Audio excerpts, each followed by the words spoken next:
Hamas member killed in Yemen's Marib. Muslim Brotherhood says never harmed Kuwait's security. Turkey, Russian S-400 hardware deployment continues. Nearly 20 million affected by floods in China. Turkey anxious at attacks in mosque in Germany.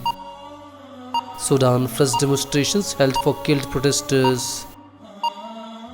Death toll rises to 26 in Somali hotel attack.